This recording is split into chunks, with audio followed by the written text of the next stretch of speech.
ایک عورت بنی اسرائیل میں رہتی تھی جو بہت بدکار تھی۔ خدا نے اس کو حسن و جمال سے بھی خوب نواز رکھا تھا اور وہ بدکار بھی انتہا درجے کی تھی۔ پوری بستی کے ساتھ اس کے تعلقات تھے۔ وہ اتنی مالدار ہو گئی کہ اس نے اپنے لیے بڑا محل بنوا لیا تھا اور ایک تخت بنوایا جس پر وہ بن سنور کر ملکہ کی طرح بیٹھتی تھی، اور اس کے ساتھ غلط تعلق رکھنے والے پورے شہر کے امراء تھے۔ اس کی زندگی ایسے ہی گزر رہی تھی کہ ایک مرتبہ کیا ہوا کہ وہ اپنے گھر کا دروازہ کھول کر تخت پر بیٹھی تھی کہ قریب کسی اور بستی کا نوجوان تھا جو بہت نیک تھا، عبادت گزار تھا۔ وہ شخص ادھر سے گزرا اور گزرتے ہوئے اچانک اس کی نظر اٹھی تو اس عورت پر جا پڑی۔ اس عورت کی ایسی تصویر اس کے دل میں چبھ گئی کہ وہ آگے تو چلا گیا مگر اس کا دھیان ادھر ہی بھٹک گیا۔ پھر وہ ذکر میں، تسبیح میں، تلاوت میں جب بھی بیٹھتا تو اس کا دل ہی نہیں لگتا تھا۔ اس نے روزے بھی رکھے لیکن دل سے خیال نہ نکال سکا۔ اس نے اپنے آپ کو تکلیف بھی پہنچائی، کئی دن اپنے آپ کو بھوکا پیاسا رکھا مگر اس کے دل سے اس عورت کا خیال نہ نکلا۔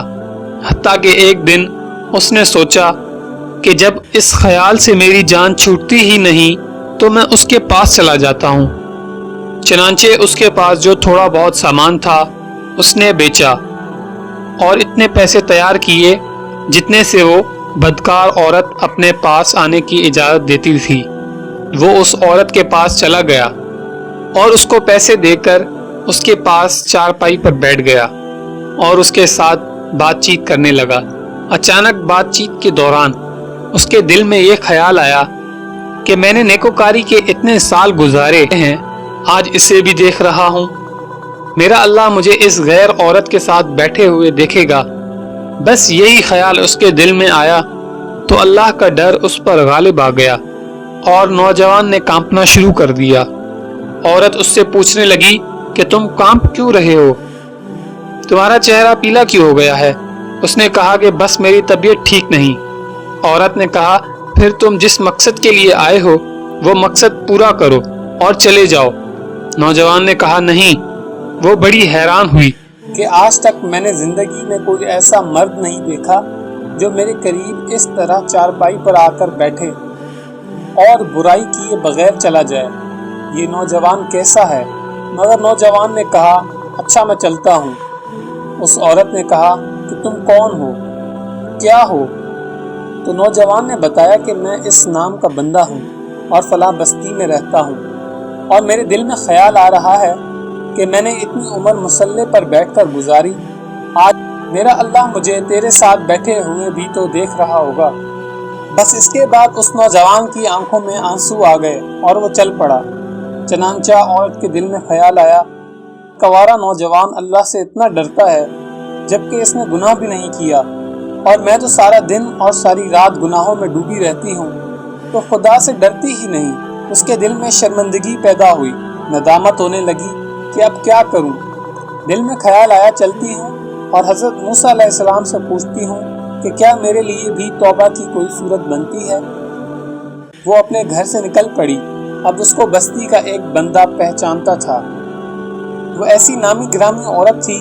وہ چلی گئی اور جا کر حضرت موسیٰ علیہ السلام کو جو دیکھا تو وہ اس وقت بنی اسرائیل کے لوگوں کو نصیحت فرما رہے تھے۔ عورت نے کسی آدمی کے ذریعے پیغام بھیجا کہ حضرت موسیٰ علیہ السلام سے جا کر کہو کہ میں آپ سے ملنا چاہتی ہوں۔ اب جس کو پیغام دیا وہ بھی بے وقوف تھا۔ اس نے خدا کے بندے نے سیدھا جا کر سب کے سامنے کہہ دیا کہ حضرت آپ سے فلاں عورت ملنے آئی ہے۔ حضرت موسیٰ علیہ السلام نے سنا تھا، آپ کو بہت جلال آیا کہ لوگ کیا سوچتے ہوں گے کہ ایسی عورت ان سے ملنے کے لیے آئی ہے، ان کا کیا تعلق ہے۔ اس سے حضرت موسیٰ علیہ السلام نے غصے میں کہہ دیا کہ اس سے کہو کہ چلی جائے، میں اس سے نہیں ملنا چاہتا۔ اس بیوقوف نے آ کر کہا کہ میں نے بات کہی تو حضرت موسیٰ علیہ السلام بڑے ناراض ہوئے، وہ تو بڑے خفا ہوئے، اللہ کے نبی بھی مجھ سے بات نہیں کرنا چاہتے، میرے لیے تو اب دنیا میں کوئی ٹھکانہ نہیں۔ وہ عورت بڑے اداس اور بوجھل قدموں کے ساتھ وہاں سے واپس آئی اور اسے سمجھ نہیں آ رہی تھی کہ وہ کیا کرے۔ اب حیران تھی کہ اللہ کے نبی نے بھی مجھ سے بات نہیں کی۔ وہ وہاں سے واپس آئی۔ کیا میں اتنی گری ہوئی ہوں کہ وہ بات کرنا بھی نہیں چاہتے؟ چنانچہ وہ گھر آئی اور اس نے گھر کی کنڈی لگائی۔ اس نے کسی اپنے بڑے سے سنا ہوا تھا کہ بندہ جب اپنے رب کو منانا چاہتا ہے تو اس کو چاہیے کہ وہ اس کے سامنے سجدہ کرے۔ چنانچہ اسے کوئی اور طریقہ آتا ہی نہیں تھا۔ گھر کی کنڈی لگا کر ایک جگہ اس نے اللہ کے سامنے سجدہ کیا۔ دل سے یہ کہہ رہی ہوگی کہ میں تیرے سامنے جھک رہی ہوں، یا اللہ میرا کوئی نہیں تیرے سوا، پوری دنیا میں اور کوئی نجات کا راستہ نظر نہیں آتا۔ پھر اللہ کی شان دیکھیے، اس کے دل میں خیال آیا کہ میں عورت ذات ہوں، اکیلی مکان میں رہتی ہوں، ایک میری خادمہ ہے، تو میں اگر نیت کر بھی لوں تو جتنے لوگوں نے میرے ساتھ بدکاری کی ہے وہ تو مجھے اس میں نہیں رہنے دیں گے، تو بہتر ہے میں اس جگہ کو چھوڑ کر چلی جاؤں۔ اس نے فیصلہ کر لیا، میں یہاں سے چلی جاتی ہوں۔ اس نے اپنے آپ کو ایک سادہ سے کپڑوں میں لپیٹا تھا کہ کوئی کپڑوں اور حسن و جمال کو نہ دیکھے کہ یہ کون جا رہی ہے۔ پھر اس عورت نے سوچا، عورت ذات ہوں، کہاں جاؤں؟ دل میں خیال آیا کہ جو نوجوان تھا جس کے دل میں اللہ کا اتنا خوف تھا، وہ اللہ کے ڈر سے کانپ رہا تھا، اس بندے کے پاس چلی جاؤں، کیوں نہ میں اس کی خادمہ بن کر رہ جاؤں، ممکن ہے کہ وہ مجھے نکاح میں ہی قبول کر لے۔ یہ اس بستی کی طرف چل پڑی۔ چنانچہ ڈھونڈتے ہوئے اس بستی میں اس کے گھر پہنچی اور کہنے لگی، میں فلاں بندے سے ملنے کے لیے آئی ہوں۔ انہوں نے کہا، اس کا ذکر و عبادت کا معمول ہے اور وہ کمرے سے اتنے بجے نکلتا ہے، تم انتظار کر لو۔ چنانچہ اس عورت نے کہا، اچھا۔ وہ انتظار میں بیٹھ گئی۔ جب انتظار کرنے بیٹھی ہوئی تھی تو اچانک نوجوان نے دروازہ کھولا اور اس کی نظر اس عورت پر پڑ گئی، وہ سامنے بیٹھی ہوئی تھی۔ جب نوجوان نے عورت کا چہرہ دیکھا تو اس کو اپنا وہ وقت یاد آ گیا کہ وہ کون سا وقت تھا جب میں اپنے مصلے کو چھوڑ کر بالآخر اس کی چارپائی پر جا بیٹھا تھا۔ اس نوجوان کے دل پر خوف طاری ہو گیا کہ یہ میرا ایمان خراب کرنے تو نہیں آ گئی، میں نے اتنی مشکل سے اس کا تصور ذہن سے نکالا تھا۔ تو نوجوان پر اتنا خوف طاری ہوا کہ وہیں پر گرا اور اس کی جان ہی چلی گئی۔ اب اس کی وفات پر گھر والے بھی رنجیدہ تھے اور اس عورت کو بھی بڑا غم تھا۔ خیر 3 دن بعد اس عورت نے اس کے گھر والوں کو بتایا کہ میں تو اس نیت سے آئی تھی، تو انہوں نے کہا کہ اس کا ایک بھائی ہے، اگر تم مناسب سمجھو تو ہم اس سے پوچھ لیتے ہیں، اگر وہ تمہارے ساتھ نکاح کر لے تو تم اس سے نکاح کر لو۔